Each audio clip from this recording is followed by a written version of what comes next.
Allez, Bernard Arnault, Loumi Lagotte. Bernard Arnault qui a acquis il y a 3 ans. Calme-toi. Bonjour et bienvenue dans cette nouvelle émission pour Off Investigation. Aujourd'hui, Non, mais mets-toi à gauche. Ah, t'es chiant, t'es sur mon chat. Loumi, fais un effort. je vais vous parler des enquêtes menées sur le multimilliardaire Bernard Arnault. On va essayer de comprendre pourquoi, après tant d'affaires judiciaires et de magouilles, il garde tout son pouvoir et entretient un mythe autour de lui et de son groupe LVMH. Pourquoi Il habitait à Roubaix pendant un temps, je crois, ce mec. est-ce si difficile d'enquêter sur Bernard Arnault? Parce que les gens, ils ont une image de Roubaix, genre, c'est la Hesse et tout. En fait, il y a un quartier à Roubaix, les gens, avec des portails gigantesques, des maisons de fils de pute. Et il y a un énorme déséquilibre comme ça à Roubaix.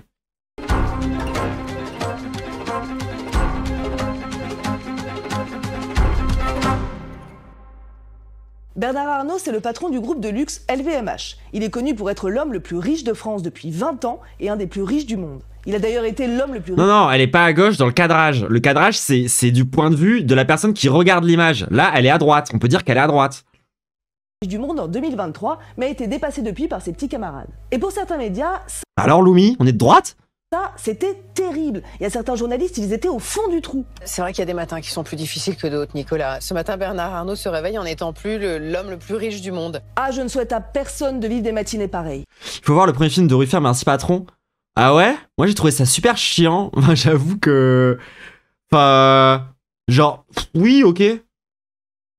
Bon, en gros, la fortune Moi, ça m'a pas fait plus rire que ça, un de peu. Bernard Arnault varie beaucoup, mais serait estimée à 190 milliards d'euros pour l'année 2024, selon le magazine Challenge. C'est une somme indécente, ça représente des Non, en fait, juste le simple fait qu'on parle de famille plutôt que de parler d'individus, ça montre que c'est des conneries, hein, vos histoires de méritocratie, rien que là. millions d'années de SMIC. Mais bref, continuons. D'habitude, Challenge fait le classement annuel des 500 plus grandes fortunes françaises et met en une de son journal la photo du champion numéro 1. Sauf que cette fois, ça ne sera pas le cas, comme on pouvait le lire dans Street Press en juillet 2024. Pour la première fois en 15 ans, aucun milliardaire n'apparaît en une de ce classement annuel des 500 plus grandes fortunes françaises. Cause du malaise, celui qui devait apparaître en couverture aux côtés de ses enfants pour illustrer un dossier sur les héritiers s'appelle Bernard Arnault. Le même Bernard Arnault qui a acquis il y a 3 ans 40% de Challenge et qui depuis renfloue régulièrement ses caisses. Bernard Arnault a investi dans Challenge pour pouvoir peser sur les décisions de l'actionnaire majoritaire du journal, Claude Perdriel, parce qu'il voulait justement pouvoir contrôler ce qu'on y La lumière, cette boucle d'oreille est trop stylée. Je suis trop jalouse.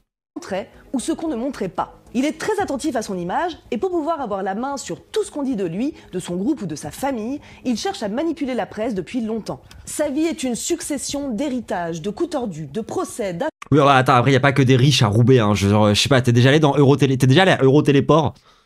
d'affaires, d'évasion fiscale, etc. Pourtant, il y a toute une légende autour de lui, comme s'il était un modèle de réussite à la française, un produit de la méritocratie. Il faut créer une histoire autour des grands patrons, le mythe du créateur, de l'entrepreneur. Il serait une chance pour la France. Heureusement qu'il y a les Bernard Arnault dans ce pays. C'est pas hein. la question n'est pas que Non mais de- on peut rester entre nous, entre pauvres. La hein, question- Anas. oui, on va rester entre oui. pauvres, mais alors Oui. là on va crever la dalle. Oui. Heureusement qu'il y a des D'accord. entrepreneurs. Je trouve qu'en fait, s'il y avait plus de Bernard Arnault, je pense que... Non, mais il faut vraiment arrêter avec ça. C'est pas les patrons qui nous font vivre, c'est nous qui faisons vivre les patrons. Non, stop. la France irait mieux. C'est au fond ce que je pense. Les seuls journaux qui peuvent se permettre de chercher la vérité sur le personnage et son empire sont ceux qu'il n'a pas rachetés ou qui échappent à la force de frappe publicitaire de ses nombreuses marques de luxe, et malheureusement, il n'en a pas beaucoup. Voilà donc une des raisons qui fait que c'est si dur d'enquêter sur un milliardaire.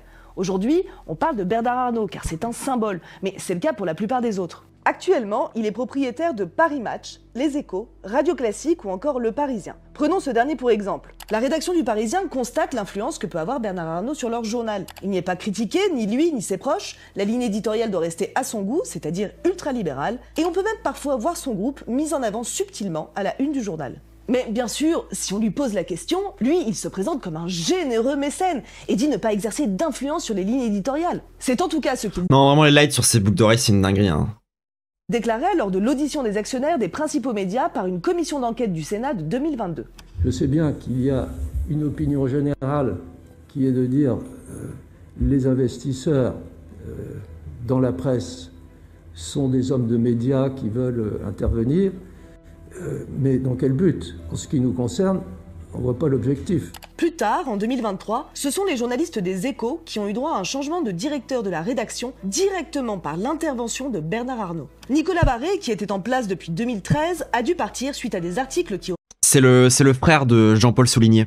aurait déplu au milliardaire et il a été remplacé par Christophe Jacubizine. Bon, là, on pourrait quand même se dire que nos politiques, s'ils ont encore un peu de pouvoir, pourraient intervenir. Le problème, c'est que Bernard Arnault fait en sorte d'être toujours très proche des dirigeants du pays, et notamment de nos chefs d'État qui entretiennent cette relation. Il était par exemple invité au mariage de Nicolas Sarkozy ou à la fameuse soirée au Fouquet's le soir de sa victoire présidentielle en 2007. L'amitié du milliardaire avec le couple Macron n'est plus à démontrer, les deux familles, Arnault et Macron, servent leurs intérêts, se rendent mutuellement service par de l'argent, de la reconnaissance, du pouvoir, des arrangements, de la communication. Bref, c'est un gros dossier. L'Institut des vocations pour l'emploi ouvre ses portes en présence de sa présidente Brigitte Macron et Bernard Arnault, le patron du groupe LVMH qui finance la société. Brigitte Macron, vraiment, elle me terrifie. Genre, vous savez à qui elle me fait penser, Brigitte Macron? Vous voyez la femme du chef dans...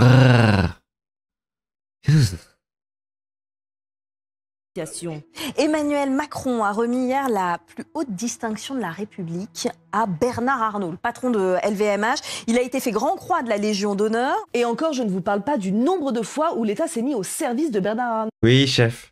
Quitte à modifier des lois ou carrément les mépriser. On sait donc qu'il a une grande influence sur la politique et que c'est lui, entre autres, qui va conseiller le gouvernement en exprimant ce qu'il veut et surtout ce qu'il ne veut pas. Genre, la victoire du nouveau Front Populaire, ça lui a glacé le sang. Le Nouvel Obs a sorti une enquête le 30 octobre 2024... Oh, le mec, il a peur du PS, de ELV et du PCF, quoi, genre vraiment. Démontrant que Bernard Arnault a fait pression pour que ne soit surtout pas nommé un gouvernement de gauche. Alors lui, il dit qu'il ne fait pas de politique, mais il ne fait que ça. Donc on pouvait lire que le couple Macron, le couple Sarkozy et le couple Arnault ont déjeuné en... Elle est pas pensée à cet avantage dans Rrr. Mais la vérité, c'est que moi, dans Rrr, je l'ai découvert très très jeune et je pense que c'est le film que j'ai le plus vu de ma vie. À une époque, je connaissais quasiment toutes les scènes par cœur. Et genre, il y a quand même 2 scènes qui sont terrifiantes dans ce film, mais qui moi m'avaient vraiment un peu trauma quand j'étais gosse. C'est la scène dans le carrefour et la scène où la femme du chef mange une mouche et recrache son cœur avec des ailes qui volent. Ces 2 scènes-là, c'est full trauma. Ensemble pendant leurs vacances. Alors on dirait le début d'une mauvaise blague, mais attendez, c'est pas fini. La discussion a tourné autour du nom du futur Premier ministre. Elle mange une mouche moute, pardon. Et dites-vous que celui que voulait Bernard Arnault, c'était Gérald Darmanin. Pour une fois, Macron ne l'a pas écouté, mais il lui a mis Michel Barnier, un homme de droite. Il a suffi que ce nouveau Premier ministre prononce les mots « justice fiscale » et notre multimilliardaire aurait fait une crise de panique. Vous vous rendez compte du niveau de fragilité? Il a fait savoir ses inquiétudes au président de la République. Son inquiétude principale, c'était à l'époque la possibilité d'une victoire de la gauche, du nouveau Front Populaire, qui le terrorise. Bernard Arnault, c'est quelqu'un qui a intériorisé depuis très longtemps une inquiétude qui est commune à beaucoup de patrons, mais un anticommuniste, tiens. Qui chez lui est vraiment viscéral, de la peur d'une accession au pouvoir de la gauche. Ce n'est pas la première fois que Bernard Arnault est affolé par un programme de gauche. Déjà, à l'élection de Mitterrand, il s'était tiré aux États-Unis. Pourtant, quand la gauche a été au pouvoir, elle a bien pris soin de lui. Sous Mitterrand, il a eu droit de reprendre le groupe Boussac, à la condition de maintenir les emplois, ce qu'il n'a pas respecté. On dirait Silco de Arcane en riche. Vous trouvez pas? Il a eu droit de reprendre... C'est Silco riche. C'est terrifiant d'ailleurs comme idée de se dire si Silco il était né dans la ville haute. Le groupe Boussac, à la condition de maintenir les emplois, ce qu'il n'a pas respecté. Il a fait fermer des usines les unes après les autres, sans aucune... Mais oui, putain, d'ailleurs, moi, vraiment, la raison pour... Enfin, genre... Moi, j'ai grandi dans les dégâts de ce mec, hein. Enfin, j'en parle dans ma vidéo sur la dépression, qui est quasiment finie d'être montée, d'ailleurs, je la publie bientôt, je pense. Mais j'ai vraiment grandi dans une région qui a été désindustrialisée de force par des Bernard Arnault. D'ailleurs, c'est un peu de ça dont parlait le film Merci Patron, c'est pour ça que je voulais le regarder, moi, à la base. Mais bon, au final, c'est surtout Ruffin qui fait le macaque pendant 1 heure, et c'est avec un rythme abominable. Du coup, j'étais un peu moins bon, ok. Et puis, du coup, après, j'ai regardé d'autres documentaires qui parlaient de la désindustrialisation et j'ai appris des vrais trucs. Mais oui, effectivement, genre, gros connard quand même. Hein. Énorme connard. Hein. Moi, il a vraiment détruit la région dans laquelle j'ai grandi. Enfin, lui et l'exploitation du charbon, en vrai. Hein. Il y a le charbon et le textile, je veux dire.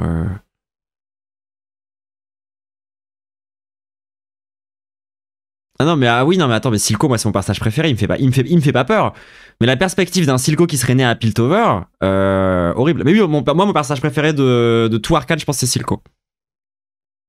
Sanction pour le groupe qui n'a pas tenu ses engagements. Quand François Hollande il a raison. Enfin, a été élu président en 2012, Bernard Arnault a cherché à prendre la nationalité belge par peur de la fiscalité. Très vite, le président socialiste l'a rassuré en prenant des mesures favorables aux entreprises. Et puis, tiens, François Hollande, l'ennemi de la finance, voilà comment il avait présenté la fondation. ah ouais, là, il est en plein combat contre la finance, hein, tu sais, avec la grosse bite à Bernard Arnault dans sa grosse gorge de flambi, là. Là, on est en plein kiff, hein. Ah là, il est en pleine bagarre, hein. T'as déjà parlé de Arcane en live? Non, c'est vrai que j'avais dit que je voulais faire un point sur Arcane en live et je l'ai jamais fait. Louis Vuitton, la fondation d'entreprise créée par LVMH pour réduire encore ses impôts et s'offrir une belle Mais moi, j'ai été un peu déçu par la saison 2, la team. publicité. Oui, parce que LV dans LVMH, ça veut dire Louis Vuitton. Voilà pourquoi ce qui se passe ici, c'est plus qu'un fantastique musée. C'est un morceau d'humanité qui montre... Oui, mais attends, après, Eudric, ce qui est génial, tu dis, oui, je veux dire, genre, je vais pas penser à Bernard Arnault en voyant Silco, je comprends. Et en même temps, évidemment que Silco, s'il avait été riche, ça aurait été un Bernard Arnault en puissance. Genre. Qui montre à tous. Vous voulez que je fasse mon point sur Arcane? De toute façon, là, c'est bon, ça fait longtemps que c'est sorti tout ça. Normalement, vous l'avez vu, là, spoiler Arcane saison 2, voilà, je vous préviens tout de suite. Mais oui, genre. Moi, j'ai adoré Arcane saison 1. J'ai trouvé ça vraiment très bien. Genre, j'ai trouvé que les enjeux étaient super entre tous les personnages.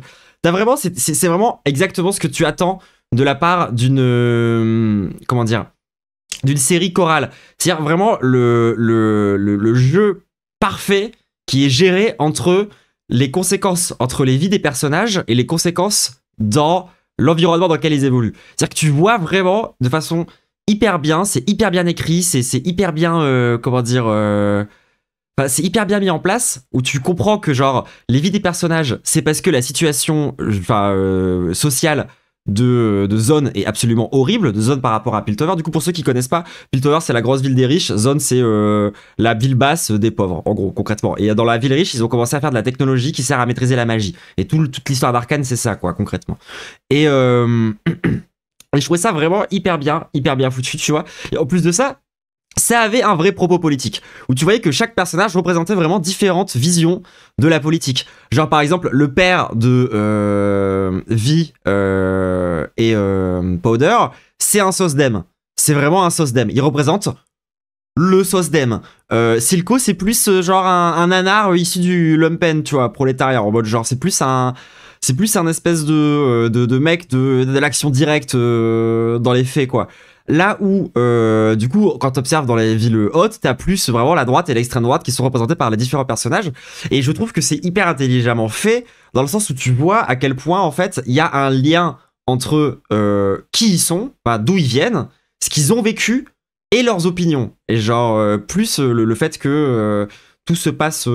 c'est aussi un rouge-brun, Silco. C'est un peu un rouge-brun. En vrai, c'est vrai qu'il a des dérives pas cool, Silco, je suis d'accord. Mais et du coup, c'était hyper intéressant. C'était hyper intéressant. Et genre, et littéralement, je veux dire, le personnage qui reprend le flambeau du père, c'est Vi. Vi, c'est tellement le PS qu'elle devient flic, hein, quand même. Je vous rappelle. Genre, y a quand même un problème. Genre... Et donc, du coup, saison 2. Du coup, saison 2... On a pour moi Powder qui commence à représenter une idée plus, comment dire, plus raffinée, plus fine de ce que voulait Silco à la base, à savoir la révolution, concrètement. Genre Silco, ça reste avant tout un révolutionnaire, hein, je suis désolé. Et Powder reprend ce flambeau révolutionnaire-là, ce qui en fait le personnage, je pense, le plus basé hein, politiquement du coup de la saison 2. Mais en fait, bah la politique dans la saison 2, au final, ça devient quasi secondaire, quoi. C'est-à-dire que ça redevient Game of Thrones. C'est-à-dire que d'un seul... Enfin, genre, ça redevient vraiment les intrigues de cours, quoi, entre les différents personnages. Et ça a plus tant d'impact que ça sur, genre, les modes de vie et en fait, c'est pas tout à fait juste comme critique, parce que c'est à peu près vrai, ça... Enfin, c'est surtout vrai dans les derniers épisodes. Dans les 5 premiers épisodes de la saison... Toutes les critiques que j'ai fait de la saison 1, là, juste avant, restent vraies. C'est-à-dire qu'il y a vraiment ce truc où tu vois, par exemple, comment la figure de Jinx finit par monter. Ouais, Jinx, c'est un peu le NPA et Silco, c'est lui ouvrir. C'est un peu ça, ouais, je suis d'accord. Et c'était vachement bien. En plus de ça, tu commences à avoir un début de propos sur le terrorisme, qui remet en question le fait que terroriste égale les méchants. Du coup, bah, quand même... super intéressant, je veux dire, on a un début de propos, moi j'étais chaude, vraiment j'étais en mode genre ça va être super.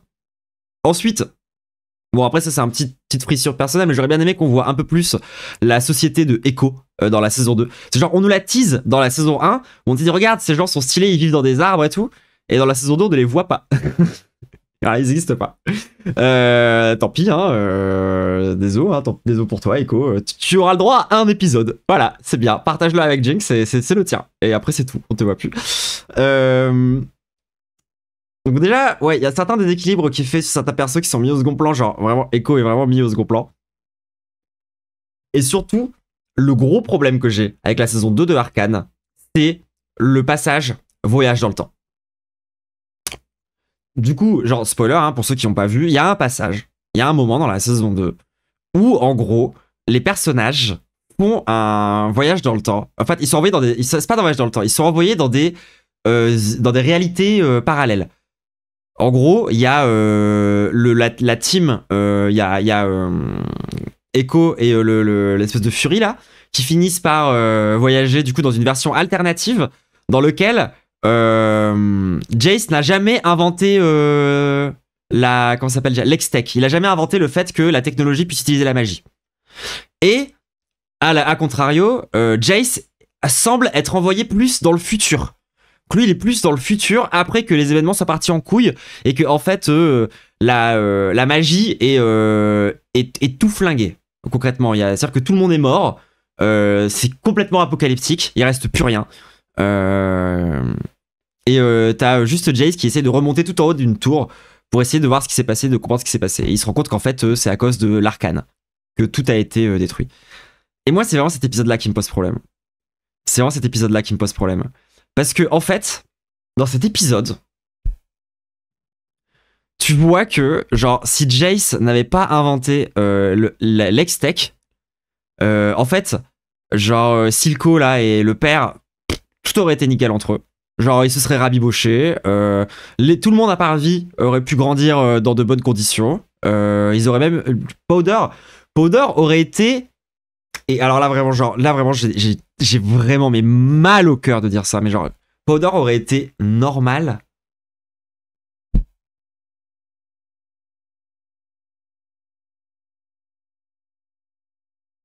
Oui, mais Vi et Caitlyn seraient mortes. Oui, mais ça, on s'en fout, genre vraiment par rapport aux conséquences sociales. Ce que je veux dire, c'est que littéralement, ce que te dit l'épisode, c'est que s'il n'y avait pas, genre, parce que justement, c'est pas que des personnages. C'est pas que des personnages qui vivent ou qui meurent, etc. C'est des gens qui sont importants d'un point de vue géopolitique dans ce truc-là, quoi. C'est-à-dire que là, en gros, ils te disent, s'il n'y avait pas eu l'invention de l'Hextech, il n'y aurait pas eu la lutte des classes. Ou la lutte des classes, ça aurait été résolu. Ça aurait pas été un problème. Bah, c'est pas moi qui fais la gauchiste. Désolé. C'est littéralement les enjeux de la saison 1. D'accord. C'est pas moi qui suis en mode, ah là là, ah, c'est trop dépolitisé. Non. C'est pas en contraste avec la saison 1, tu prends par rapport à la saison 1, genre c'est littéralement les enjeux de la saison 1. Et en fait, moi, tout le passage où tu vois Echo qui est dans une version alternative du coup de la réalité où en fait, bah tout le monde est heureux. Certes, des gens sont morts, mais tout le monde est heureux. Je suis en mode, mais quoi? C'est quoi le message? Vous êtes en train de dire que le problème, c'est la technologie? C'est ça la conclusion d'Arcane. Le problème depuis le début, c'est la magie. Et en fait, la personne qui depuis... Parce que je veux dire, littéralement, du coup, quand tu regardes même la suite d'Arcane avec la fin, etc., et ce genre de truc, littéralement, le seul personnage qui avait raison depuis le début, c'est l'espèce de petit hamster nul. C'est l'espèce de vieux hamster là qui possède l'académie. Qui en fait, depuis le début, avait raison d'être réactionnaire.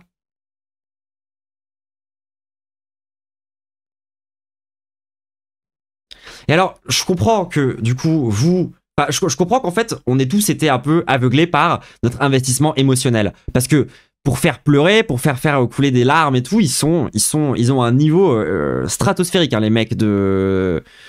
Les mecs qui ont fait Arcane. Genre vraiment, ils sont très très très très forts pour nous investir émotionnellement, nous investir dans l'histoire. Et donc du coup, c'est vrai que ces genres de défauts, ils passent un peu plus inaperçus. Mais pour moi, c'est des vrais défauts hyper importants en fait. Et genre... Et c'est là que moi, dans la saison 2, j'arrête d'avoir une lecture politique de Arcane en fait. J'arrive plus à en tirer un message de fond, genre politique, tu vois. Mais oui, en plus, je déteste sa tête, moi, au hamster, à la base, où il est en mode genre, non, genre, le hamster, vraiment, au début, il regarde, il y a vraiment une scène dans la saison 1 où le hamster il regarde un mec qui est handicapé, qui tente de trouver une technologie pour améliorer son handicap et qui lui dit que la technologie, elle est dangereuse et qu'il devrait pas le faire. C'est lui qui a raison, depuis le début.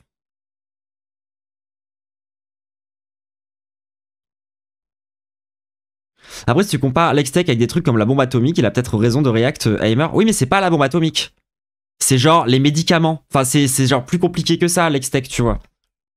C'est le chemin de fer. Enfin, c'est un... Ouais, après, c'est vrai que je peux comprendre le lien que t'as entre énergie et... Mais en fait, c'est là qu'on rentre pour moi dans un problème. Hello, Rodsert. C'est que la série, depuis le début, ne parle absolument pas de bombe atomique. Mais genre vraiment pas du tout. La série, c'est pas une série qui parle du nucléaire en fait. Il y a aucun propos par rapport à ça. Hein. Le propos, il est plus sur la technologie en général. Et genre dire qu'au final, c'était ça le PB?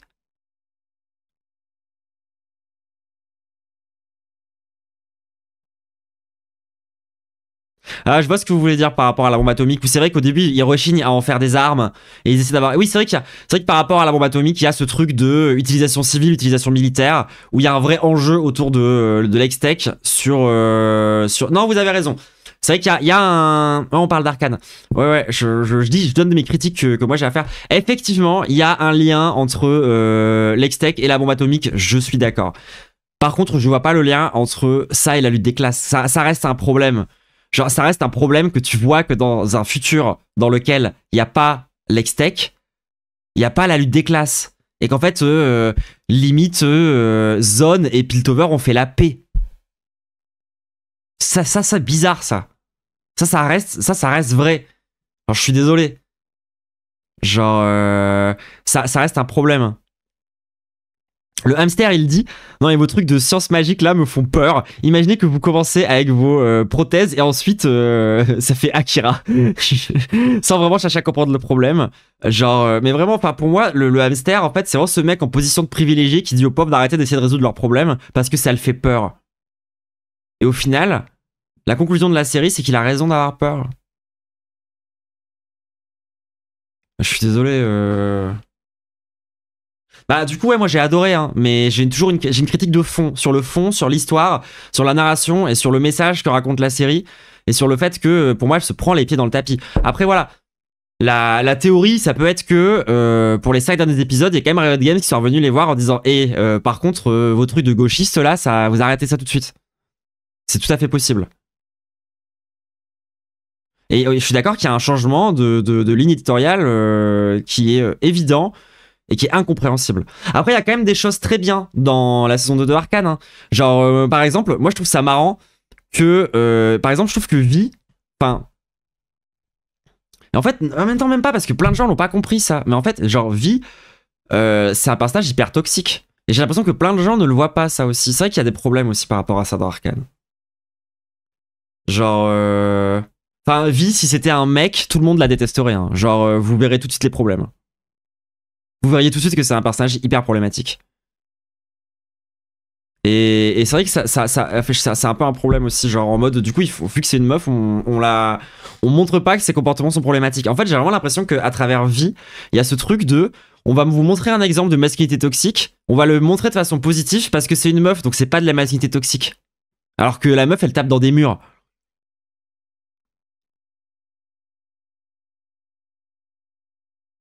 Ah non, non, je suis désolé. Le mec qui a vraiment inventé l'extech, c'est pas tant Jace que le mec issu de Zone qui est handicapé. Hein, et qui touche les bourses.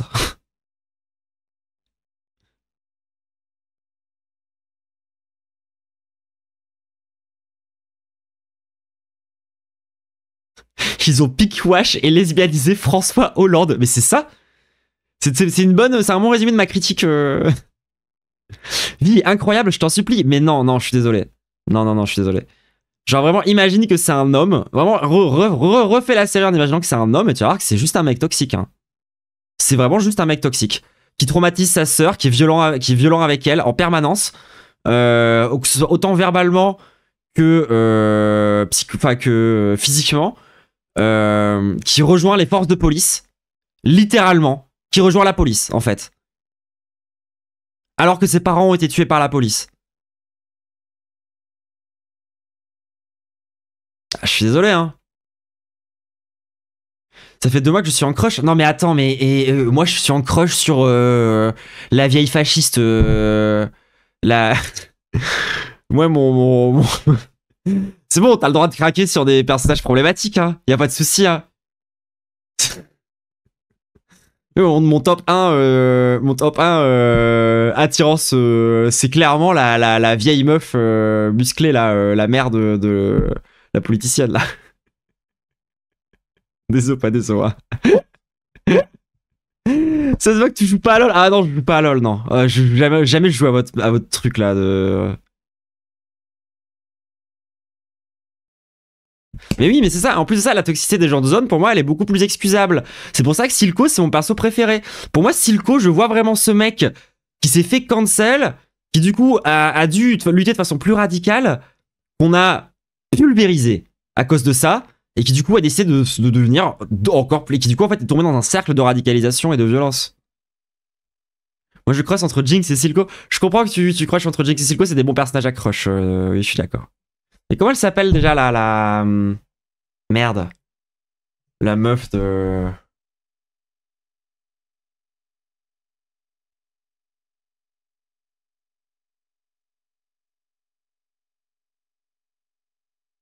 Ambessa. Ah ouais, moi je simp Ambessa, ouais. Ah ouais, Ambessa, ouais. Elle me fait ce qu'elle veut. Hein. Vraiment, genre... Mais tout ce qu'elle veut, hein. Vraiment, enfin... Elle rentre dans une pièce, mon corps lui appartient.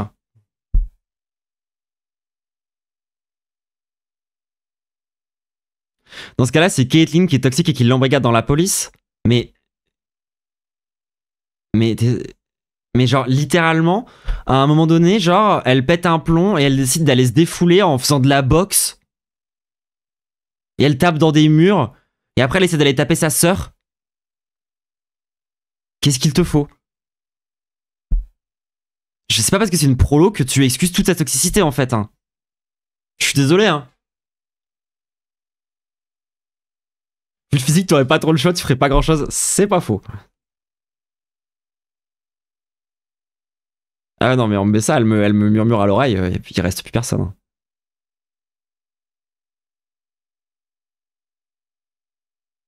Ça, genre, je suis désolé, mais la réaction de vie à tous les problèmes de sa vie, c'est d'être violente. Hein. Vraiment, hein, genre, vraiment, littéralement, sa seule réaction, c'est la violence.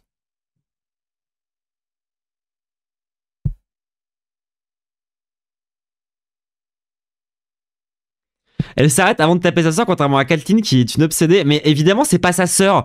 Tu prends la Caitlyn, si ça avait été sa sœur, elle aurait réagi comme vie en fait, parce que c'est les mêmes personnes. Enfin, c'est les mêmes en fait, genre. Je préfère la fille d'Ambessa. Ah, je la trouve trop propre, moi. Je la trouve trop bourgeoise. Genre, Ambessa, elle a quelque chose d'un peu brutal. Dans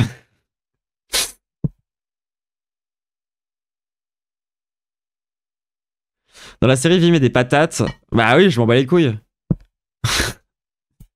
Je veux dire, c'est pas pour autant que tu dois faire un personnage toxique. Enfin, et puis, en fait, non. Moi, j'ai pas de problème avec le fait qu'elle soit toxique. J'ai aucun. Enfin, heureusement qu'on fait des histoires avec des personnages toxiques. Je vous dis, moi, genre, j'adore. Mon personnage préféré, c'est Silco. Silco, il est pas propre, hein, il est pas clean, il est pas parfait. Genre. Et vous avez le droit de crush sur vie. Je veux dire, moi, si je crushais pas sur Ambessa, ce serait sûrement sur vie, en fait. Parce que le perso qui ressemble le plus à vie, c'est peut-être Ambessa dans cette histoire. Ça s'explique par son parcours. Oui, mais genre, tu peux tout expliquer par son parcours. Si je te refais le parcours de Polanski, je t'explique pourquoi il est pédophile en fait. C'est pas parce que, genre, vraiment arrêtez de trouver toutes les excuses du monde pour. Parce que vous avez des crushs sur des persos en fait. Acceptez que vous avez des crushs sur des persos problématiques. Acceptez que tout le monde est plus ou moins problématique aussi. Toi aussi ton corps lui appartient. Ouais, mais moi tu vois, moi que j'ai jamais défendu Ambessa par contre politiquement parlant, genre ça reste plus ou moins Marine Le Pen la meuf. Hein. Genre Ambessa c'est sûrement la plus toxique hein, quasiment de tous. T'as pas de crush sur vie? Tout le monde a un crush sur vie. Je suis pas sûr de la comparaison avec Polanski. Ouais non. Non, juste j'utilise un exemple extrême. Mais c'est pour juste te dire, je vais te dire, oui, mais regarde, cette personne est une énorme merde. Si tu me réponds, oui, mais elle a un parcours qui explique que c'est une énorme merde, je vais te répondre, oui, mais c'est quand même une énorme merde. Enfin, oui, allô. C'est pas parce que c'est une prolo que forcément, du coup, genre, j'excuse tout, tu vois. Enfin, c'est bon, c'est facile. Et Powder, c'est une prolo aussi, hein.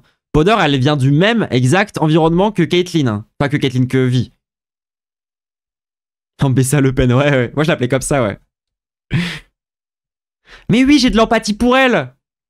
Évidemment, j'ai de l'empathie pour elle. Bien sûr. Mais elle est quand même gavée toxique. Et genre, elle est quand même bien plus toxique que Silco, par exemple, je trouve.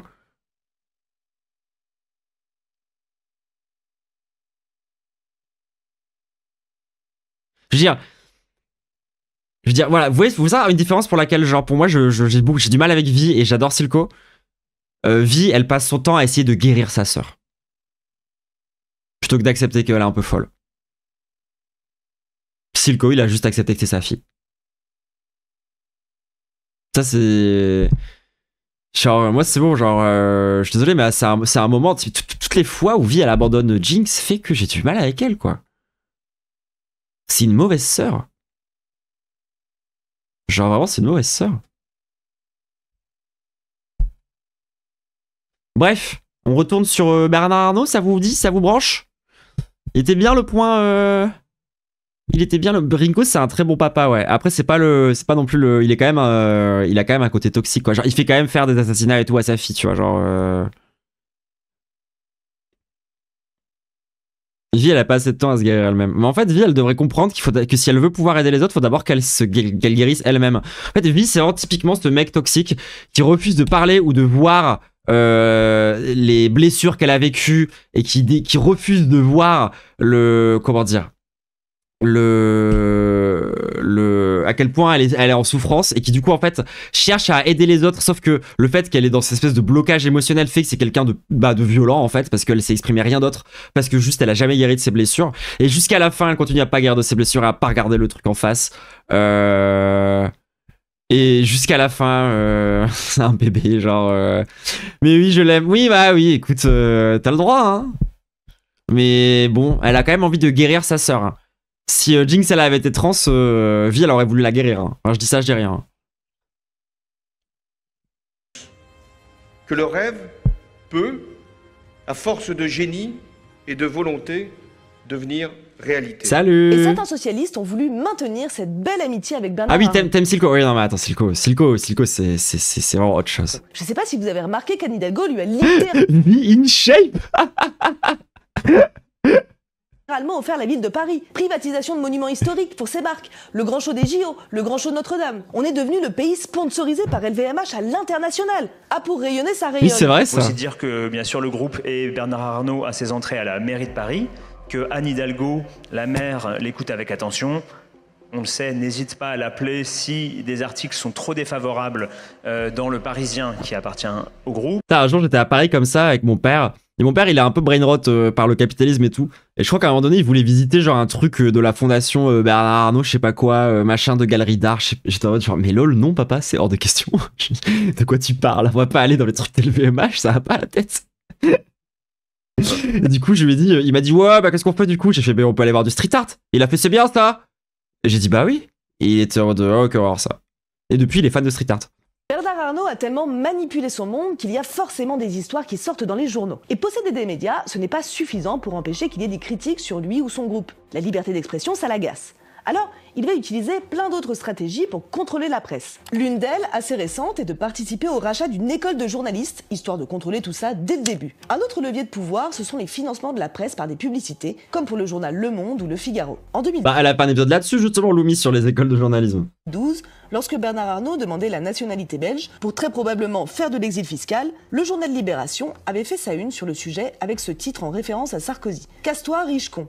Le patron de LVMH porte plainte contre le journal, mais surtout, il fait retirer ses campagnes publicitaires. Ce qui a provoqué des conséquences économiques très lourdes pour Libération. Ah mais mon daron, c'est ça qui est bien en fait, c'est que vu que c'est un transfuge de classe, mais vrai, true, honnête transfuge de classe, genre il est devenu libéral, capitaliste avec les années, mais en fait, il kiffe que des trucs de prolo. Genre tous ses goûts en fait, tout son capital culturel et tout à la base c'est des trucs de prolo quoi, donc en fait il aime que des trucs genre les vieux trucs de punk, des trucs comme ça, et du coup tu peux très facilement en fait le retirer, prendre une corde et le retirer dans les trucs un peu cool comme ça. Bon, tu continues à pas parler de politique avec lui parce qu'il change pas trop d'avis sur ces trucs là, tu vois, mais genre du coup ça fait que maintenant il aime bien la moto, il traîne dans des estaminets, et il va à des concerts de rock quoi, et il aime bien, il est fan de street art, donc du coup je suis bon, très bien. Après le street art c'est déjà un truc super gentrifié et tout, donc bon c'est un entre-deux qui était bien pour lui justement, je pense.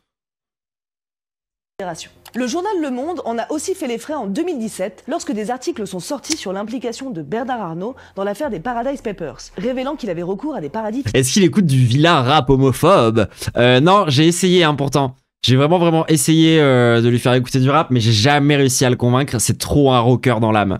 C'est trop un rocker. Genre, je suis désolé, j'arriverai jamais à l'avoir là-dessus.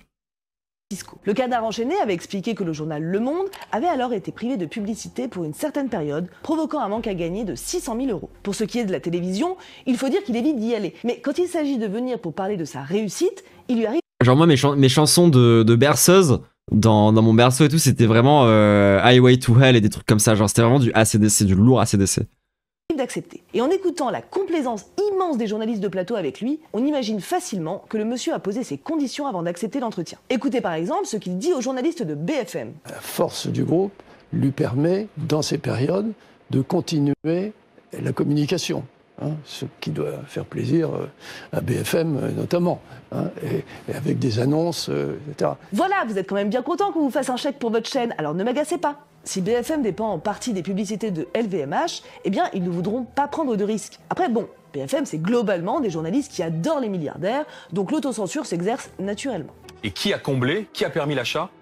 Bernard Arnault. C'est LVMH. C'est LVMH. Est-ce qu'on peut dire merci Bernard Arnault pour ce chef-d'œuvre qui arrive au musée d'Orsay ? C'est un problème que des biens communs comme non, des mais est-ce que vous pouvez dire merci Bernard Arnault ? Non, je peux pas dire merci Bernard Arnault, fils de pute.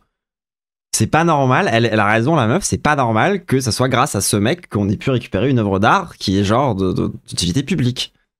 Au secours. On dit pas merci. Je dis pas merci patron, c'est hors de question. C'est pas la question. Et d'ailleurs, la famille Arnault n'accepte pas le moindre reproche. Il y a vraiment un journaliste sur un plateau télé qui est en mode tu dis merci. Dis merci au vieux riche qui a gardé une fortune coloniale. Dis-lui merci. C'est hors de question, fils de pute. Il voudrait n'être qu'adulé, comme l'exprime souvent Bernard, mais aussi son fils, Antoine Arnault. Oui, et en plus de ça, je rappelle quand même que t'as 50% de l'art et du patrimoine artistique qui traînent dans des hangars, dans des aéroports. Hein. Franchement, genre, quel kiff. Hein. Vraiment, merci les riches. Hein. Merci beaucoup pour ça. Hein. Qui a été responsable de la communication et de l'image de LVMH. Ça vous agace parfois d'entendre certaines critiques sur LVMH, sur le groupe, vous, l'un des plus grands pourvoyeurs d'emplois en France ? C'est pas très agréable, et c'est vrai que c'est parfois contre-intuitif. Oui. Hein, quand on est en Italie avec la famille Agnelli, par exemple, les gens leur font des pouces dans la rue, de la Fiat et de la Fiat, les gens leur font des pouces dans la rue, viennent faire des selfies avec eux, leur taper dans l'épaule. Donc on a une famille qui ne supporte pas... C'est dans quel pays que ça, c'est l'équivalent d'un doigt d'honneur ? Pas la critique et ne s'exprime dans les médias que pour mettre en avant l'image de la boîte, mais surtout du patriarche. L'image donnée doit être celle d'un bâtisseur, d'un créateur, d'un passionné d'art. Bref, hors de question d'aborder les... Mais en fait, c'est marrant quand les gens ils disent on n'aime pas le succès dans ce pays. Ouais, en fait, c'est vraiment un truc qu'il y a beaucoup de gens qui disent genre ah, de toute façon en France on n'aime pas le succès et tout. Souvent on s'en défend. Mais oui, c'est vrai qu'il y a plein de gens qui sont des gros capitalistes et tout. Mais en vrai, moi je suis un peu d'accord. C'est vrai qu'on n'aime pas trop ça, nous.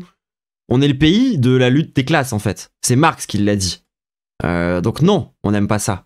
C'est pour ça qu'on est le premier pays, au monde à avoir fait une révolution. C'était une révolution bourgeoise, certes. Mais c'était quand même la révolution, à la base. Et à la base, les bourgeois étaient pas tant dominants que ça, justement. Nous, on aime bien, justement... Non, oui, on n'aime pas trop la réussite, parce qu'en fait, on comprend que c'est ce que vous dites, la réussite, c'est on se fait enculer dans cette histoire, en fait. Donc non, on n'est pas fan. Effectivement. Oui, c'est très juste. D'ailleurs, je comprends pas pourquoi est-ce que les autres pays sont pas comme ça, moi. C'est plus ça qui m'étonne, en fait. Sujets fiscaux ou ce genre de conneries. Une fois, il s'est fait interroger sur le sujet. Il y a un sujet qui le rend très irritable. Sa feuille d'impôt. Vous pouvez demander au fisc français, appelez Bercy, j'ai toujours payé 100% de mes impôts en France. Impossible de savoir combien J'ai du mal à y croire. Arnault paye d'impôts. Ah, je vous avais dit qu'il était susceptible. Heureusement pour lui, ça c'était une exception. Autrement, ça se passe très bien d'habitude. Il pose ses conditions et tout se déroule comme il le souhaite. Comme dans cette émission de 2016 avec Léa Salamé, qui avait été fortement critiquée car elle était très complaisante avec lui. La meuf à Glucksmann, hein, on rappelle. On rappelle que ça, c'est que tous les soirs, elle dort avec Glucksmann. Tous les soirs. Juste pour... je dis juste ça pour que vous soyez... Enfin, faut quand même s'en rappeler, c'est important, je trouve. La mentalité... que là, la meuf qui est en train de pomper Bernard Arnault jusqu'à ce qu'il reste plus, genre vraiment un décimètre carré de sperme dans ses couilles, c'est la meuf à Glucksmann. C'est elle, d'accord? C'est elle, c'est cette meuf-là. Vous savez, vous voyez là, qui a les deux grosses joues de hamster parce qu'elle a ses deux couilles dans ses joues, c'est elle. La meuf à Glucksmann. Le futur candidat du PS aux élections présidentielles. Depuis quelques années, est un peu anti-entreprise. Et quand en plus une entreprise réussit, qu'elle se développe mondialement, et qu'elle embauche du personnel en France, ça c'est pas normal. C'est contraire à la logique ambiante de l'esprit, comment dirais-je, socialo-marxiste. Oula. Oui, t'as raison, oui. Tu veux bien dire que c'est la meuf à Glucksmann? Bah quoi? Excuse-moi, Glucksmann, c'est le mec à cette meuf, tu préfères?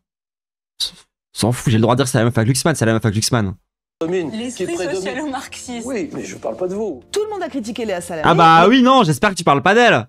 Et il suffit de regarder les interviews qui sont faites de lui ailleurs, ou de son fils Antoine Arnault. Autant sur les chaînes privées que sur les chaînes publiques, les journalistes frétillent et cherchent Ah, tu rigoles, ouais, j'espère quand même.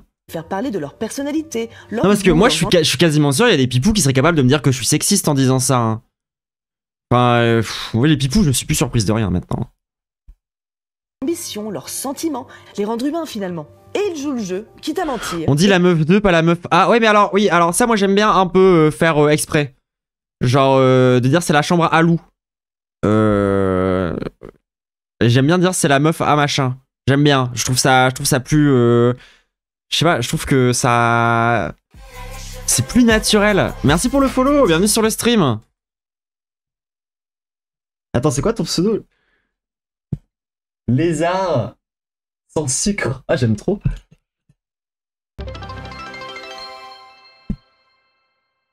Ah ouais, d'ailleurs, attends, j'y pense. Je pense jamais à le faire, ça. N'hésitez pas à vous abonner à la chaîne YouTube. Il y a le lien qui tourne depuis tout à l'heure, mais n'hésitez pas à vous abonner à la chaîne YouTube parce que tant que j'ai pas 1000 abonnés, je peux pas monétiser mon contenu. Et j'aimerais bien pouvoir monétiser mon contenu. Parce que là, ça y est, là, les best-of commencent à faire à peu près tous 1000 vues. Donc je pense qu'il y a moyen que je puisse faire un peu de thunes. N'hésitez pas à vous abonner à la chaîne.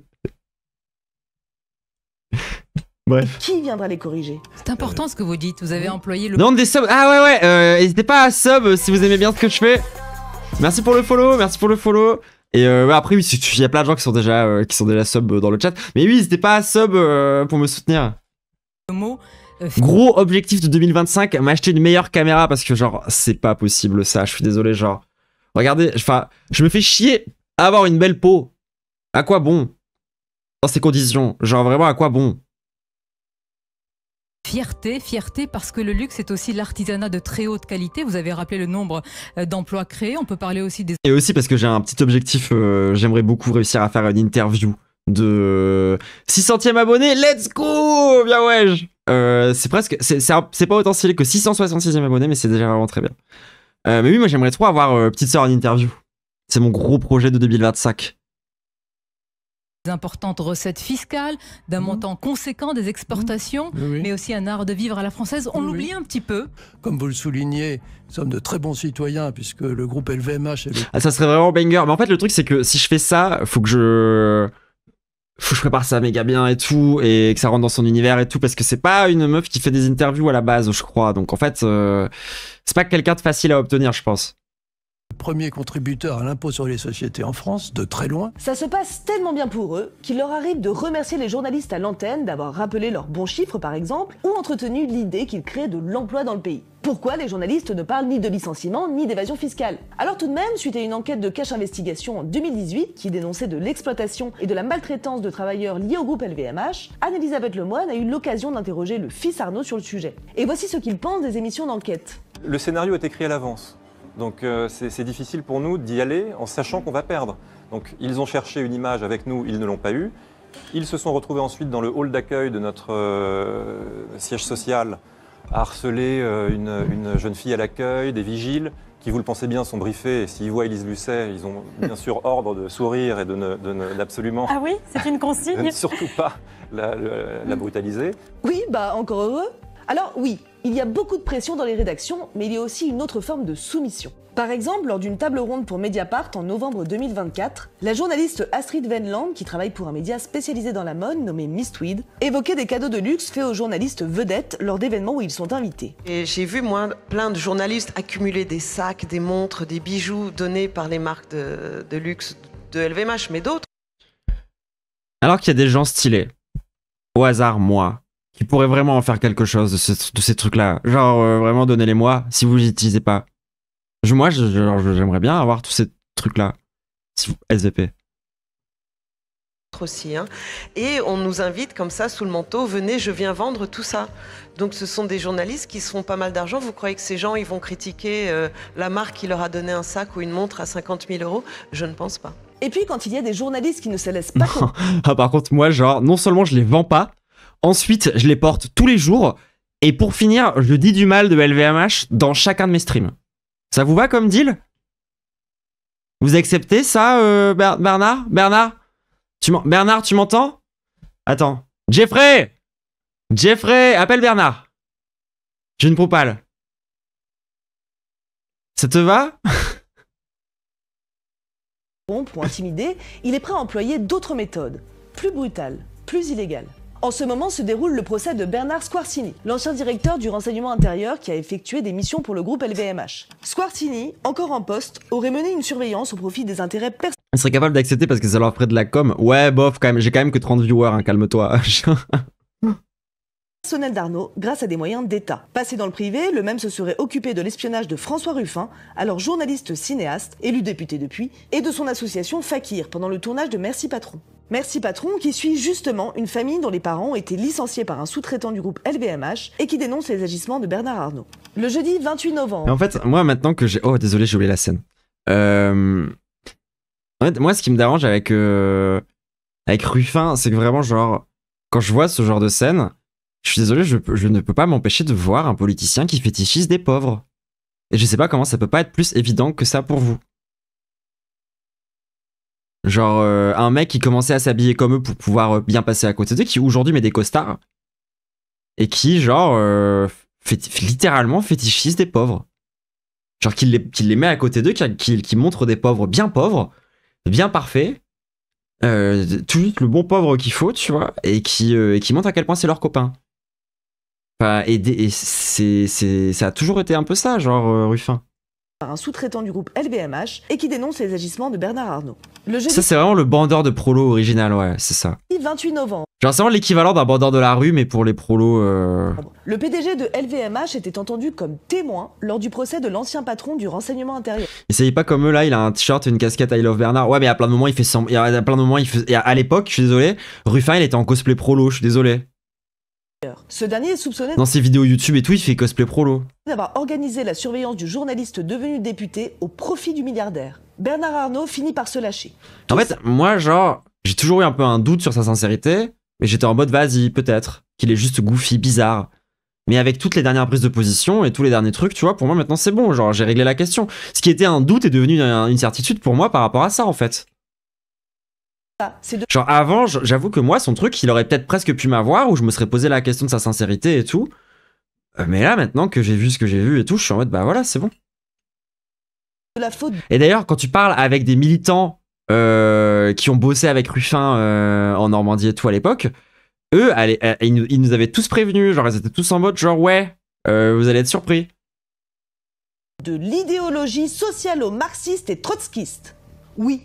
Ruffin, c'est un personnage qui lui fait peur. Encore un. Alors décidément, ils sont très angoissés malgré tous ces milliards. Tout ça amène alors à la question, Comment Bernard Arnault peut-il contrôler la presse qui est indépendante des revenus publicitaires, sans avoir recours à des méthodes d'espionnage et d'infiltration? Le média La Lettre a révélé le 18 septembre 2024 que Bernard Arnault avait envoyé en personne un mail au mois de janvier destiné au comité exécutif de LVMH. Dans ce mail, il désigne 7 médias considérés comme des sites dits d'investigation qui se servent de l'attrait du public pour le luxe afin d'attirer de manière racoleuse un nouveau lectorat. Il en dresse la liste noire. Parmi les nominés sont La Lettre, Glitz Paris, Miss Tweed, L'Informé, Puck, Mediapart et Le Canard Enchaîné. Toutes ces publications, à l'exception de Miss Tweed et Puck, ont pour point commun d'avoir choisi un business model sans soutien publicitaire des grands annonceurs ni organisation d'événements. Et cette indépendance prive nécessairement l'état-major du groupe de luxe de potentiels moyens de pression. Octave Bonneau, le rédacteur en chef du média d'investigation La Lettre, était invité avec d'autres journalistes à la journée spéciale sur Bernard Arnault et son groupe, organisée par Mediapart le 16 novembre 2024. C'est un mail voilà, qui est étonnant en fait par son contenu. Parce que Bernard Arnault, qui intervient à la fois comme patron d'un grand groupe français et comme un patron de presse, puisque dans ce mail il se présente comme grand propriétaire de médias, va distinguer en quelque sorte les bons et les mauvais médias. Les bons et les mauvais journalistes. Ce que vous voyez là, c'est le fameux mail que s'est procuré le média La Lettre. On comprend que pour Bernard Arnault, la bonne presse et les bons journalistes sont ceux qui... Alors par rapport à F1, tu dis, après des bourgeois qui luttent avec nous, il y en a toujours eu, et heureusement, oui, bah oui, Marc, c'était un bourgeois. Il y a encore un an, j'aurais encore insisté pour le défendre en mode, c'est pas grave le cosplay prolo. Mais en fait, si, c'est grave. Genre, je suis désolé, juste accepte que t'es pas un prolo aussi. Au bout d'un moment, stop. Enfin, Mélenchon, il fait pas semblant, tu vois. Genre... Cassandre, il fait pas semblant. T'es pas obligé, en fait. Moi, je fais pas semblant, hein. Moi, je suis une ingénieure mentale, j'ai un diplôme d'ingénieur et tout. Je suis précaire parce que je suis précaire et parce que trans et parce que plein de trucs, etc. Et il y a plein d'explications à ça, tu vois. Mais je fais pas faire semblant, je sais pas qui je suis, tu vois. Moi, ça me pose un problème comme posture, en fait. Oui, non, mais genre, oui, c'est bon. C'est bon, Ruffin, moi, c'est bon. Mettent en avant son groupe, qui suivent son plan de communication. Ouais, moi je ne reproche pas d'être un bourgeois, hein. C'est vraiment pas ça le fond de mon reproche. Hein. Parce que tu résumes ce que je dis là, ajoute c'est un bourgeois. Les mauvais, ce sont ceux qui cherchent à faire de l'investigation. Ce mail est une menace, puisque si un salarié ou un collaborateur de LVMH venait à s'adresser à un média d'investigation, il risquerait un licenciement. Toute personne qui va parler à ces médias radioactifs... je suis désolé, mais les prolos, s'il y a bien un truc qu'ils savent reconnaître, c'est la sincérité. Genre, et ça se voit en fait, maintenant c'est bon, c'est fake, c'est bon, ça se voit de fou. De déloyauté, bon, on sait que ce terme... Je pense qu'il faut avoir de tous les types de personnages. Mais non, stop en fait. Pourquoi est-ce qu'il faut absolument avoir un mec qui fait semblant d'être un prolo? Pourquoi est-ce qu'on n'a pas juste un prolo? C'est ça que je comprends pas dans ton raisonnement. Genre, c'est bon, genre, une team de Pokémon, c'est constitué de 6 Pokémon, t'as pas besoin d'avoir tous les Pokémon. T'as besoin d'avoir tous les types. Et pourquoi est-ce qu'on a besoin d'un mec en cosplay prolo? C'est pas nécessaire. C'est pas nécessaire d'avoir un mec qui fait semblant. C'est là que je vois pas ce que c'est.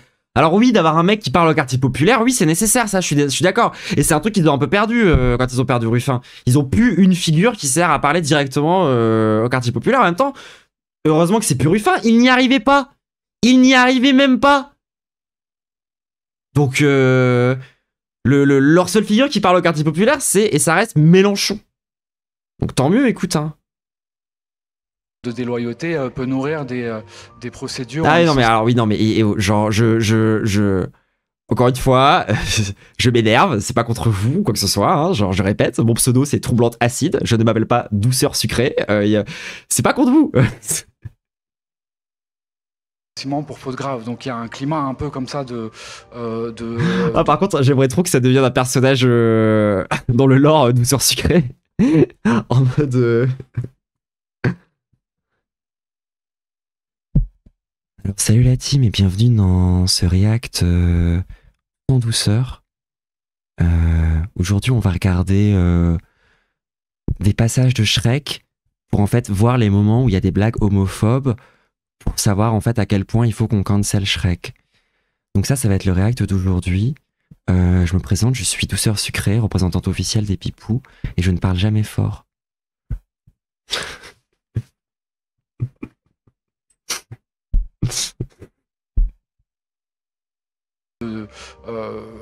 de contrôle. Essaye de dire du bien de Ruffin pour voir. y a une époque où il avait une certaine efficacité politique chez certains étudiants. C'est bien? C'est suffisant? Donc, soit il possède les médias, soit il les asservit avec des campagnes publicitaires, soit il a recours à la menace et à la surveillance. C'est quand même une véritable atteinte à la liberté d'expression et d'un grand mépris envers le travail de journaliste. Bernard Arnault a beau sembler surpuissant et intouchable, c'est quelqu'un de très fébrile, très susceptible, très apeuré aussi. Il a peur que la gauche lui demande de partager les richesses, il a peur que des politiques ne soient plus à son service, et il a peur des journalistes qui voudraient s'intéresser à ses affaires. Et ce, malgré son immense pouvoir d'influence dans le monde politique, médiatique et judiciaire. Les livres que je vous recommanderai ce mois-ci ne parlent pas du personnage de Bernard Arnault. D'abord parce que je n'ai pas trouvé de livres sérieux ou critiques à son sujet qui ont moins de 20 ans. On doit d'ailleurs s'interroger sur cette absence très étrange de bouquins concernant l'homme le plus riche du pays, voire du monde. C'est vrai que c'est dû à la bizarre. frilosité des maisons Surtout que alors, les gens adorent écrire des bouquins que personne ne lit, c'est vraiment un kink dans ce... Enfin, genre... d'édition et oppression immense exercée sur les autres. J'ai regardé Marlène Schiappa. Hein. Putain, mais c'est vrai que j'avais zappé. Hier, pour ceux qui n'étaient pas là hier, petit rappel, c'est quand même à cause de Marlène Schiappa qu'il y a le collectif Némésis. Hein. Parce que on en parle souvent du féminisme blanc comme étant un problème. Mais sans forcément expliquer les conséquences concrètes, matérielles de ce genre de militantisme creux. Mais littéralement, c'est à cause d'une proposition de Marlène Schiappa que le collectif Némésis est né. Il est assez clair là maintenant le lien, enfin le problème avec le féminisme libéral et le féminisme blanc, ou faut que je continue? Ceux qui ont essayé en ont fait les frais. Ce fut le cas du journaliste Herri Routier, à l'époque rédacteur en chef du Nouvel Observateur, qui avait publié en 2003 un livre appelé L'Ange Exterminateur, la vraie vie de Bernard Arnault. Il avait été invité dans l'émission de France 2. Ah, le nom est marrant. Tout le monde en parle à l'occasion de la sortie du livre et explique avoir eu beaucoup de difficultés à le sortir. Bernard Arnault a tout fait pour empêcher la sortie du livre, et plusieurs patrons vous ont fait clairement savoir qu'en publiant ce bouquin, vous mettiez votre avenir professionnel en danger. Si je ne le publie. En fait, Marlène Schiappa, c'est elle qui a proposé d'expulser les personnes qui avaient commis des VSS qui étaient étrangers. Et c'est sur cette proposition-là qu'a été la première pierre de Némésis. Je n'y ai pas, je mettais mon avenir personnel dans une voie Voilà, royale. Ouais. l'establishment vous serait reconnaissant de ne pas publier ce livre. Il y a déjà plusieurs livres consacrés à Bernard Arnault qui ne sont jamais sortis. D'ailleurs, je vous rappelle que du coup, hier, on a fait... Alors du coup, je sais toujours pas s'il est vraiment basé ou s'il est hyper précis, parce que je l'ai pas fait relire à des gens que je considère suffisamment basés à mon goût. Mais... On a fait ça hier, pour ceux qui n'ont pas vu. Pour essayer de mieux comprendre l'extrême droite un peu. À essayer de comprendre c'est quoi les dissensions centrales qu'il y a au sein de leur camp, et essayer de les dispatcher comme ça et de voir tous les différents logos et tout. Du coup, Némésis, ils sont juste là. Voilà, maintenant, bon, alors là, du coup, c'est toujours un peu dégueulasse. Le tableau est pas beau parce que j'attends que ça soit fini. Genre, par exemple, là, la croix de fer, je l'ai passé là maintenant. Enfin, je fais encore des petites modifs avant de le faire au propre. Mais du coup, c'est bien maintenant. Maintenant, je vais avoir ma petite carte de l'extrême droite. Et dès que je parlerai d'un groupe d'extrême droite, je pourrai le positionner là-dessus. Ça va être pratique. Après avoir changé une première fois de maison d'édition, il a aussi eu du mal à récolter des témoignages. Vous racontez que pendant votre travail, vous avez eu affaire à des gens absolument terrifiés, qui vous donnaient des rendez-vous dans des endroits absolument ultra... Genre, Bernard Arnault, par exemple, lui, il serait ici. C'est vraiment un liptard réformiste. Énorme liptard réformiste, Bernard Arnault. Mais pas totalement liptard. Je pense qu'il serait plus genre là. Parce qu'il a un côté quand même très néolibéral totalitaire. Avec à base de... il veut quand même que l'État lui donne tout son argent. Donc en fait, il est quand même plus proche d'un délire totalitaire, mais c'est quand même un liptard mental. Donc en fait, il y a un truc de... Mbessa, elle est où sur le tableau? Bah ça me paraît très simple. Elle est là. Là. Tout en bas là. Là. Là. Juste ici. C'est là. Mbessa, elle est tout ici. Là. Juste là. Ah, quoique, elle est peut-être un peu plus... Non, elle est peut-être plus là parce qu'elle a quand même un côté révolutionnaire. Elle a quand même ce truc prendre les forces par les armes. Mais elle va jamais jusqu'au coup d'état, en fait. Donc en fait, pour moi, elle reste plus réformiste que révolutionnaire. Mais je pense qu'elle serait plutôt par ici, ouais. Mbessa, elle serait par là, ouais. C'est pas mal, en vrai, d'avoir ça, quand même. Vous trouvez pas?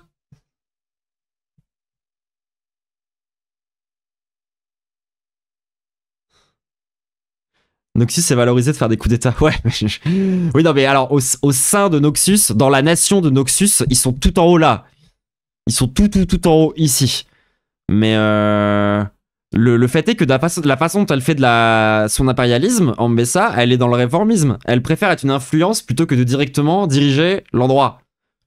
Elle préfère toujours, en Mbessa, être juste une influence politique extérieure. Parce que c'est là qu'elle se positionne le mieux, en fait. Et elle a raison, en soi, de son point de vue. Secret. Oui, il y a une part de... Vous avez senti la pression que Bernard Arnault met sur les gens avec qui il travaille ou ceux avec qui il a travaillé, disons. Absolument, même ceux qu'il a perdu de vue depuis 20 ans. J'ai passé des coups de fil, il me rappelait en me disant non, on peut pas, on veut pas. Mais c'est même assez étonnant. Il y a vraiment un climat autour de lui, à la fois de respect d'ailleurs, de respect pour le personnage qui est quand même extrêmement puissant, et de crainte, c'est clair. Ouais. 2 mois après la Ouais, on est d'accord que c'est Lex Luthor. Bernard Arnault. diffusion de cette émission, en avril 2003, Bernard Arnault a attaqué le livre et son éditeur Albin Michel pour diffamation et injure. Le tribunal de grande instance de Paris condamne le journaliste et l'éditeur à verser 7 000 € à Bernard Arnault pour diffamation. Ce dernier réclamait 100 000 €. Donc trouver des livres d'enquête sur le multimilliardaire, ce n'est pas simple. Ouais, avec des cheveux, en effet, oui. Oui. Oui, ce n'est pas physiquement l'incarnation terrestre de Lex Luthor. En effet, merci de la précision, oui. Et puis surtout, on s'en fout un peu de Bernard Arnault. Ce qui nous intéresse, c'est plutôt ce qu'il représente. Je me suis dit que j'allais vous parler de livres de sciences sociales et pas de journalisme cette fois. Des livres que je considère... Après, il n'y a pas toujours une armure, Lex Luthor, hein. C'est que dans certains comics. Hein. Important pour cerner les sujets qui concernent des personnages comme Bernard Arnault. D'abord, l'excellent livre de Pierre Lascoum et Karla Nagels, dont je parle très régulièrement, Sociologie des élites délinquantes, de la criminalité en col blanc à la corruption politique. Et ensuite, un livre que je vous recommande vraiment, Le mythe de l'entrepreneur, défaire l'imaginaire de la Silicon Valley, d'Anthony Galuzzo. C'est tout pour aujourd'hui. Pour tous les gens qui savent lire des livres, n'hésitez pas à prendre des refs. Moi, je sais très bien que j'y arriverai jamais. J'espère que ce nouvel épisode vous a plu. Si c'est le cas et que vous le pouvez, n'hésitez pas à faire un don régulier à Off Investigation. Ça nous permet de faire vivre des émissions comme celle-ci, mais surtout de mener nos propres enquêtes en toute indépendance et sans craindre la pression exercée par les milliardaires. Merci beaucoup. Ouais, non, donnez-moi de l'argent à moi plutôt. Non, en vrai, donnez aux deux si vous pouvez, bien sûr. Bien sûr, Off, c'est vraiment très chaud, hein, ils sont très cool. Hein. Genre, on avait déjà regardé quelques-unes de leurs vidéos, c'est systématiquement assez basé, hein. Genre, c'est quand même systématiquement assez basé. Et moi, j'avais vu surtout les trucs de Lumi. Mais ouais, genre, ça, c'était bien. Ça, je me souviens que c'était vraiment bien. Salut. Bah écoute, désolé, t'arrives un peu tard. Moi, je vais arrêter, là. J'ai dit c'était un petit stream aujourd'hui. Voilà. J'ai déjà streamé hier, et je voulais surtout react au truc sur le rap, et puis après, j'avais quelques vidéos dans la pile. J'avais quelques vidéos dans la pile de trucs à mater. Écoutez, je nous lance un... Ah non, attendez. Je m'étais dit, un truc qu'on peut faire qui est cool, c'est qu'à la fin des streams, si vous avez des TikTok que vous avez vus, que vous trouvez marrants, ou des Reels, ou des trucs du genre, vous pouvez les envoyer. À jamais donc? Ah ouais, tu reviens plus jamais? Juste parce que t'es arrivé au mauvais moment? Ah bah dis donc. Bon bah j'ai pas besoin de viewers comme ça après, hein, si c'est vraiment... Lumi dans des épisodes du Pokédex de gauche, je crois que je l'ai mise, ouais. Dans la liste. Attends, j'ai plus la liste. Parce que je l'ai. Je sais plus si je l'ai mis ou si j'ai hésité à la mettre.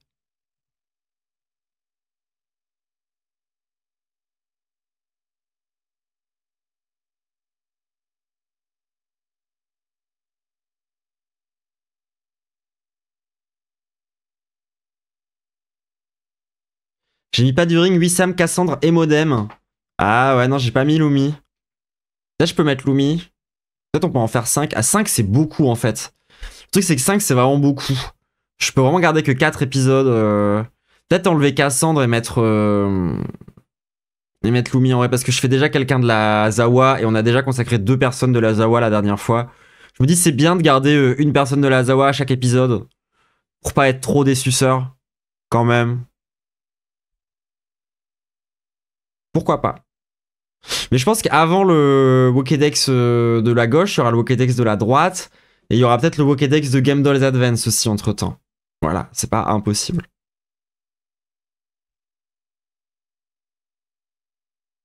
Ouais, Ouais, donc du coup, est-ce que vous avez des TikTok ou des Reels qui vous ont fait marrer des trucs un peu chill à mater en fin de stream, pas des machins politiques ou quoi, hein, je sais pas, je lance une idée comme ça peut être marrant.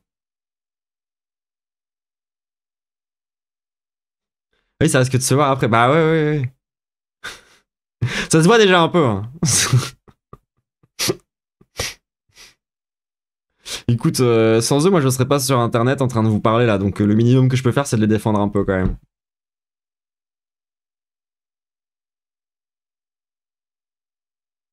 Non? Bah écoutez, on met de la musique. Allez. Est-ce qu'on s'écoute?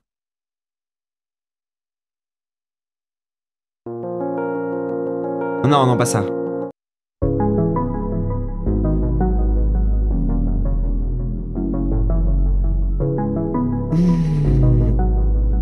N'hésitez pas à faire à vous sub l'argent, l'oseille, tout ça.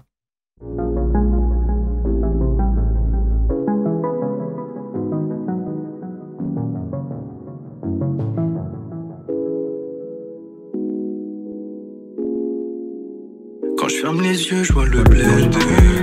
Je suis tellement high, je vois le soleil bleu. Ne véhiculez pas la haine. Vas-y, décale, remballe ton pochon peu.